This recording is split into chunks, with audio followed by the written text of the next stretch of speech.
दोस्तों, आज श्रावण मास की पूर्णिमा यानी कि रक्षाबंधन का दिन है।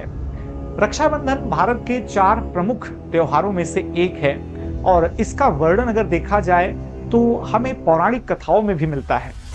दोस्तों, चाहे बात हो देवराज इंद्र के द्वारा इस त्योहार को मनाए जाने की या फिर महाराज बलि के द्वारा इस त्योहार को मनाए जाने की, इन सभी से जुड़ी हुई कथाएं हमें मिलती हैं सुनने के लिए। लेकिन रक्षाबंधन का ऐतिहासिक महत्व भी काफी अधिक है। और अगर बात करें कि हाल ही के इतिहास में यानी कि मॉडर्न इंडियन हिस्ट्री में, तो हमें एक रेफरेंस याद आता है जब बंगाल पार्टीशन के दौरान गुरुदेव रविंद्रनाथ टैगोर ने रक्षाबंधन के उस अवसर का उपयोग हिंदुओं और मुस्लिम्स के बीच में जो बंटवारा या विभेद पैदा करने की ब्रिटिश कोशिश थी उसको दूर करने के लिए किया था, यानी कि दोनों समुदायों को आपस में एक साथ एकजुट करने के लिए। तो दोस्तों, इसी बारे में हम आज बात करेंगे। स्वागत है आप सभी का स्टडी आईक्यू में। मेरा नाम है अभिषेक सिंह। तो जो शख्सियत मेरे पीछे आपको तस्वीर में दिखाई दे रहे हैं वो है भारत के साहित्य में पहले नोबेल पुरस्कार विजेता श्री रविंद्रनाथ टैगोर। दोस्तों, रविंद्रनाथ टैगोर अपने एक वाइडर थॉट्स के लिए जाने जाते हैं, जिनके लिए कहा जाए कि जिनको विश्व बंधुत्व जिनके लिए सबसे महत्वपूर्ण था।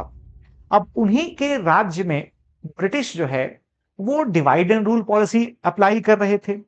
डिवाइड एंड रूल पॉलिसी का मकसद क्या था कि बंगाल, जो कि मॉडर्न इंडिया का पायनियर माना जाता है, जहां से आप ये कह सकते हैं कि आधुनिक भारत की शुरुआत होती है, उस बंगाल में मॉडर्न वॉइसेस को और इंटीग्रेटेड वॉइसेस को, यूनाइटेड स्ट्रेंथ को तोड़ने का सबसे बड़ा उद्देश्य था ब्रिटिश का, और जिसके तहत लॉर्ड कर्जन ने एडमिनिस्ट्रेटिव रीजंस का हवाला देते हुए बंगाल पार्टीशन के लिए अप्रूवल दे दिया। अब दोस्तों, बंगाल पार्टीशन के लिए अप्रूवल देने के बाद जब इस घटना के विरोध में बंगाल का जो पढ़ा लिखा प्रबुद्ध वर्ग था वो आंदोलन के लिए उठता है, तो वहीं दूसरी तरफ ऐसे कई लोग भी थे जो कि इस पार्टीशन का सपोर्ट कर रहे थे। तो दोस्तों, ये एक डिफरेंस क्रिएट हो जा रहा था बंगाल की जनता के बीच में ही, जहां पर एक तरफ जो एजुकेटेड इंटेलेक्चुअल हिंदूज थे या फिर कुछ मोहम्मडन्स थे जो कि इस पार्टीशन को अपोज कर रहे थे, वहीं दूसरी तरफ जो फ्यूडल नवाब्स थे या लॉर्ड्स थे, जिनको ब्रिटिश के द्वारा यह आश्वासन दिया गया था कि अगर उनको ईस्ट बंगाल अलग से मिल जाए तो उनका जो खोया हुआ रुतबा है वो वापस आ सकता है, तो इसलिए वो इस पार्टीशन के सपोर्ट में थे। यानी कि बंगाल के इंटेलेक्चुअल वर्ग में भी और मिडिल क्लास में भी एक खाई, एक सेपरेशन, एक फासला वो तैयार हो गया था। तो ब्रिटिश के इस डिवाइड एंड रूल पॉलिसी का जवाब देने के लिए गुरुदेव रविंद्रनाथ टैगोर ने एक जबरदस्त स्ट्रैटेजी अडॉप्ट की। क्या थी वो स्ट्रैटेजी दोस्तों? तो दरअसल में बंगाल पार्टीशन के दौरान आपने एक चीज अगर नोटिस किया हो कि जो बंगाल का पूर्वी हिस्सा है उस हिस्से में मोहम्मदन पॉपुलेशन ज्यादा है, और बंगाल का जो पश्चिमी हिस्सा है उस हिस्से में हिंदू पॉपुलेशन ज्यादा थी।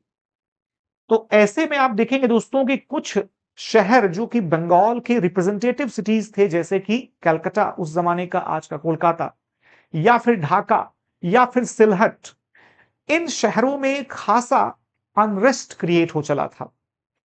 तो गुरुदेव रविंद्रनाथ टैगोर ने एक स्ट्रैटेजी अडॉप्ट की कि इस पर्टिकुलर अनरेस्ट को, जो कि पूरे बंगाल में फैला हुआ था, जिसके पीछे ब्रिटिश मेनली कल्प्रिट थे, क्योंकि उनको यह पता था कि बंगाल को अगर हमने ब्रेक कर दिया तो इंडिया की यूनाइटेड स्पिरिट जो है वो ब्रेक हो जाएगी, जो एक इंटीग्रेटेड स्ट्रगल चल रहा है वो टूट जाएगा, और शायद ब्रिटिश रूल वो न सिर्फ प्रोलॉन्ग होगा बल्कि परपीचुअल हो जाएगा।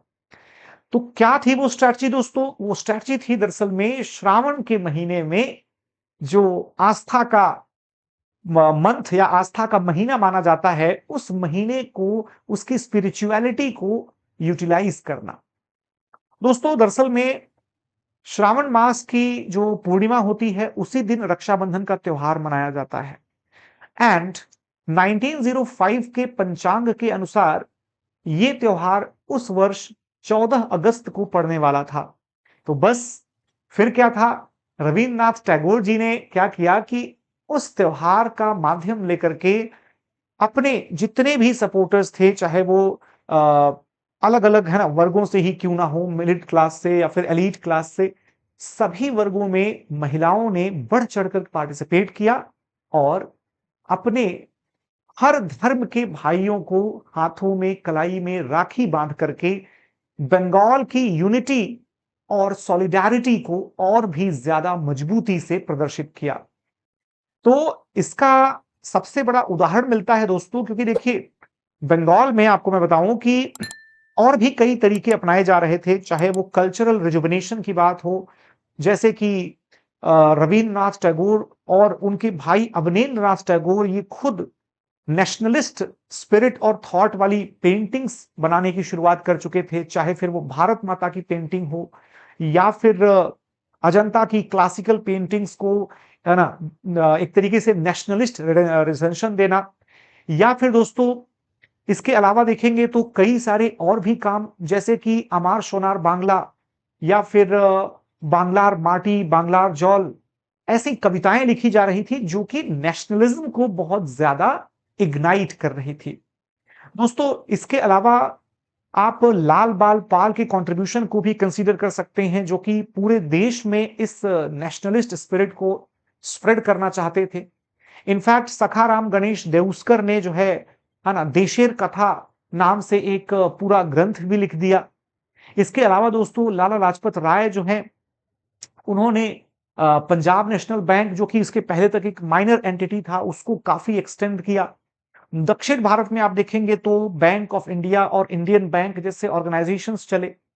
इसके अलावा दोस्तों वीओ चिदम्बरम, इनका कंट्रीब्यूशन अलग रहा शिपिंग के केस में, है ना। बंगाल में आप देखेंगे तो केमिकल्स और फर्टिलाइजर्स की नेशनलिस्ट फैक्ट्रीज स्टैब्लिश हुई, चाहे वो फिर वो Tata iron steel company establish हुई। बहुत सारी चीजें इसी स्वदेशी और बायकॉट मूवमेंट से जुड़ी हुई हैं, और इन सब के पीछे इंस्पिरेशन किसकी थी? रविन्द्रनाथ टैगोर जी की इंस्पिरेशन थी।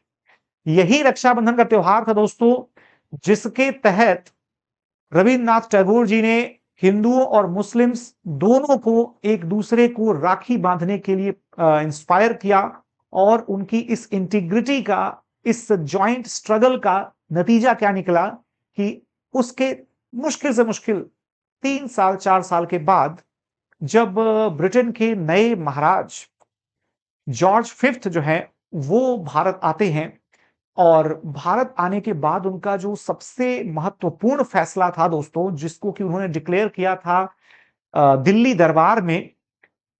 दिल्ली दरबार कब हुआ था? दिल्ली दरबार मेरे ख्याल से आपको याद होगा 1911 में 12 दिसंबर का वो दिन था जिस दिन ये डिक्लेरेशन किया गया कि फाइनली बंगाल का पार्टीशन रद्द किया जाता है।